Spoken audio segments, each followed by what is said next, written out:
Welcome to the Expert Talks by Kalkine TV. I'm Sage. Today's guest is Dr. Barbara Oakley, PhD. And in a time of war, where somewhat irrational behaviour is having a huge impact globally, we are seeking answers. Could this jilted expression of power share parallels with the processes of evolution? Well, today's guest will share her valuable insights to help us understand more about totalitarian leaders, such as Russia's Putin. Barbara Oakley is a writer, an educator and a Professor of Engineering. She is a learned and colourful character. Raised in a United States Air Force family, travelling became a second nature. And so did military life as she moved up the ranks of US Army private to regular Army captain, then working as a radio operator at the South Pole, where she interestingly met her husband. Academia seemed to be her destiny, earning an ROTC scholarship to study Slavic languages and literature. Also having served as a Russian translator on Soviet trawlers on the Bering Sea. And even as a teacher in China, we have much to learn from our time with her today. I'm excited to have on our show today Dr. Barbara Oakley. Welcome to the show, Barbara. Oh, it's a pleasure to be here. Thanks for having me, Sage. You are the author of several amazing books. Please share with us your inspiration behind these. So actually, my first book was Harold the Dog. It was about when I worked on Soviet trawlers on the Bering Sea for a year or so back in the early 1980s before the wall came down. So I had a kind of an insider's perspective on communism and also of the Russians. And then I moved on to write a rather tongue-in-cheek titled book called Evil Genes, Why Rome Fell, Hitler Rose, Enron Failed, and My Sister Stole My Mother's Boyfriend. And it's about nefarious people, not necessarily psychopaths, but just some people kind of like the one you might know who is really friendly, really nice to your face, and they stab you in the back as soon as you're not looking. Or even after you've known them and been friends with them for years, and they can surprise you. So that book actually also discusses Vladimir Putin. Then I went on to write about pathologies of altruism. So I have a paper in the Proceedings of the National Academy of Sciences about altruism bias. That is, you think you're doing good, and you don't actually look to see if the outcome is something that's good. So this kind of pathological altruism is all too common in the world today, and it aids and abets more nefarious Machiavellian types of individuals. So I've gone on from there to do a lot with education, which is closely related, oddly enough, to nefarious individuals and those who are pathologically altruistic, as well as involving wonderful, wonderful human beings, learners of all kinds. And I've done the course with Terry Sinowski, the Francis Professor at the Salk Institute, called Learning How to Learn, which is one of the world's top courses, online courses, and it has millions of students.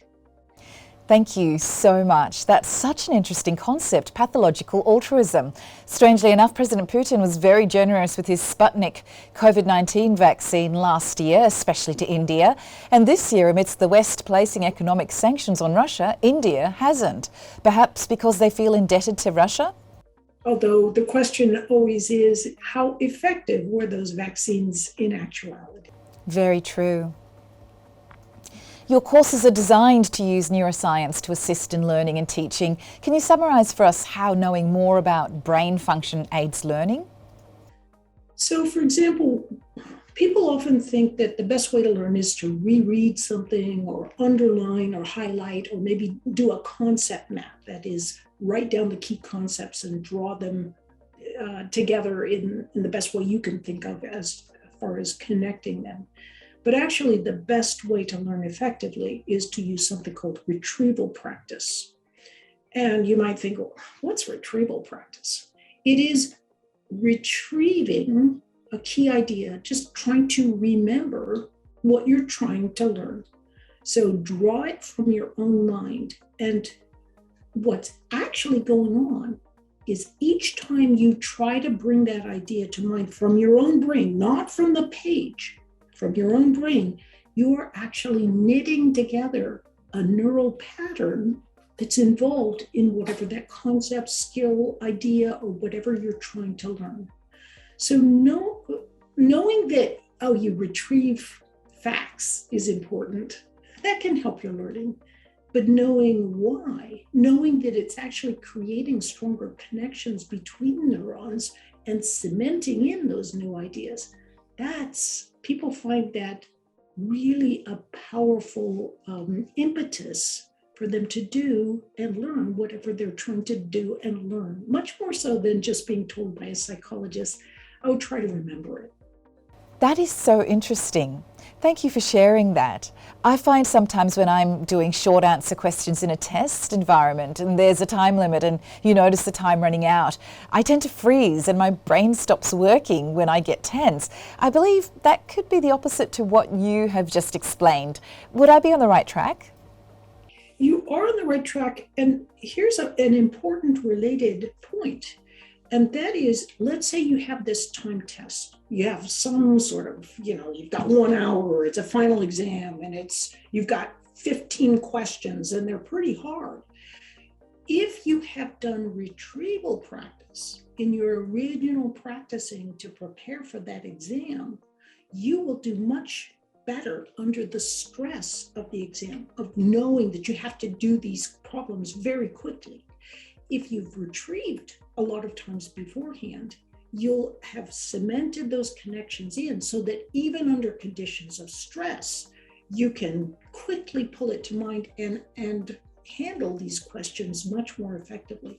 Oftentimes what happens to people is they prepare for an exam by reading and rereading, and that just, your eyes are going over the surface, but it doesn't necessarily put it in your long-term memory. And so then, of course, when you're facing the exam, you freeze and you think it's test anxiety. You knew it, but you really didn't know it because you didn't use retrieval practice. Thank you so much. If people watching this interview want to find out more about retrieval practice, which book of yours would you recommend for them to start off with? Oh, gosh. So if the very popular one that has been around, well, it's sold over 1 million copies, is A Mind for Numbers. And that tells my personal story of changing from a math-hating, completely incompetent at math to, in my late 20s, becoming an engineer. And now I'm a distinguished professor of engineering. So that's a good book. If you're looking for something really short, really pithy, that just gets right to the point, Learn Like a Pro is a really good one. If you're a teacher, you would want Uncommon Sense Teaching, which tells you all about retrieval practice as well from a teacher's perspective. Thank you.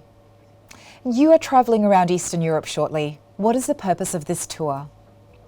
So I was in Ukraine just before COVID, and there's an intense interest in how do you learn effectively, particularly within former Eastern Bloc or communist bloc countries, because people within those countries realize that the best way to move ahead, to remain competitive, to even protect your own people, is to ensure that your population is highly educated. And so even before what happened most recently with the invasion of Ukraine, I was invited to speak in Hungary, Romania, and Slovenia. So I'm going to be speaking there about learning and how to improve learning and how to teach more effectively. Thank you again.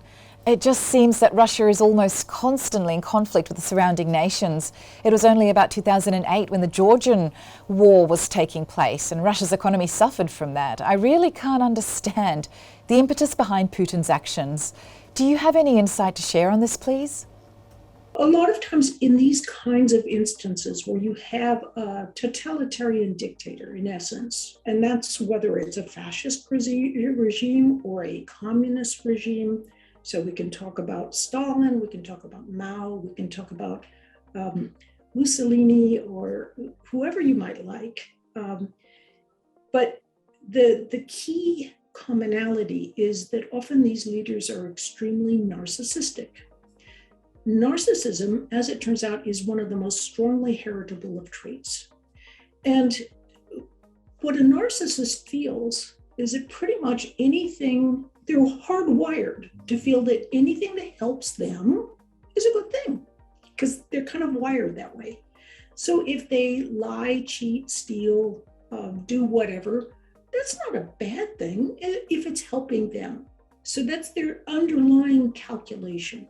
So if you look at things from Putin's more or less narcissistic perspective, there's a lot to be gained. I mean, Ukraine is this wonderful big flat plain that has a rich agricultural center. It having control of Ukraine also helps nip in the bud any kind of encroachment by NATO. There's lots of wins. If you get out the idea that there's something called human decency and that we don't really necessarily maybe want to go slaughtering a bunch of innocent people. If you throw that out of an equation, which a narcissist can easily do, then their equation is very different. And what we see is what we see today. Thank you. The relationship between many Eastern European countries is long and complicated. How can understanding more about the history of national sovereignty help put a stop to the conflict? Oh gosh, I don't think that individual people knowing aspects of history is really going to make much of a difference when you have a strong man who's in charge. It's clear to me that he sees the US as a weak link right now, and that if he's going to attack, this is a perfect time to do it. So if there's one lesson we could draw from history, but it's simply that if you have a weak horse against a strong horse, well, whenever the strong horse sees that the other horse is weak, they will take advantage of it. So it's I think, to my perspective, the biggest takeaway from this is if Putin is allowed to succeed, he will not stop there. And from that aspect, it will be very much like the Nazis during World War II and before World War II. It can just keep going. And of course, every time he takes over a country, he gets the strength, he gets all sorts of positive things from that. And that can help build him and make him harder to stop in the future.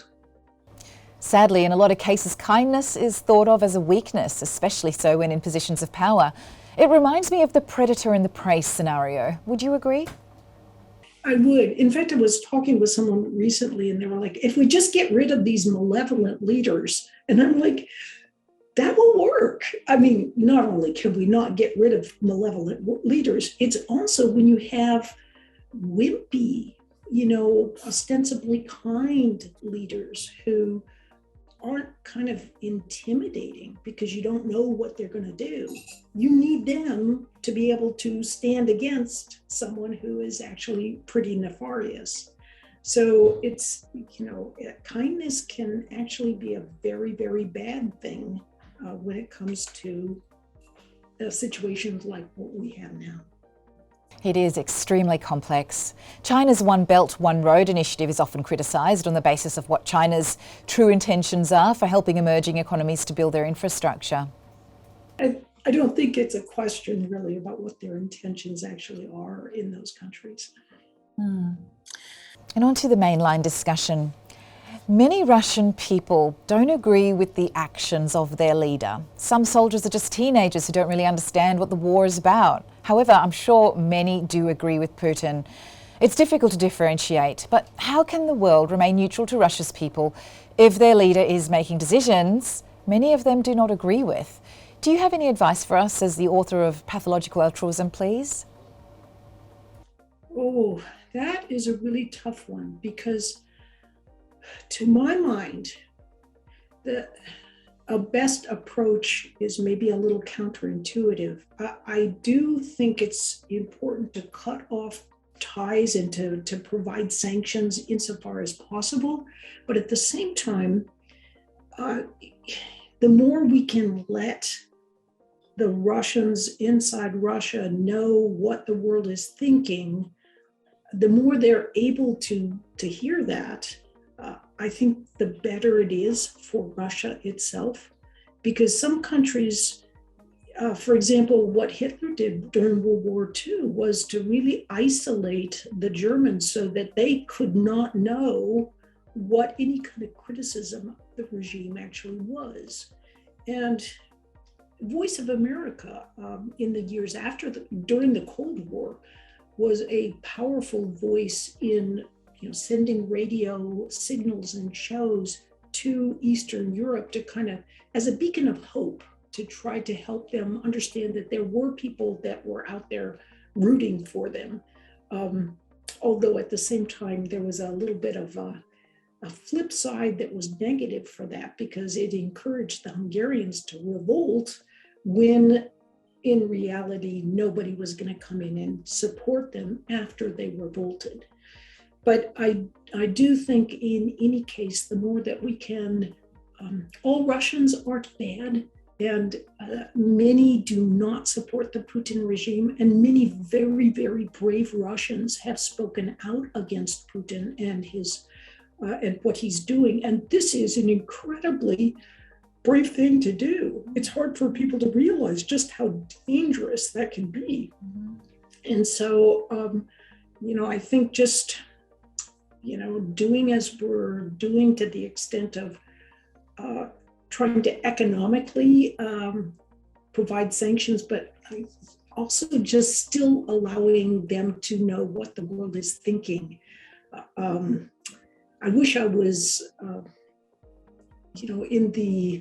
in the driver's seat of being able to handle how the world handled this, but I'm really glad I'm not, because it's far, far more complicated than any one person could ever really truly have a grasp on. So those are just my perspectives coming from the history I've had and the knowledge I have of the situation. Thank you so much for sharing your valuable insights with us. I hope your mission to Eastern Europe goes well and you achieve all that you set out to do. I know with the great people in Hungary, Slovenia, and Romania, they will accomplish far more than I could ever even dream. Thank you so much. And thanks so much for joining us today for this incredible discussion with Dr. Barbara Oakley on a perplexing concept. Keep watching Kalkine Media for more of the expert talks and market updates. And till the next episode, stay apprised and invest wise with Kalkine Media.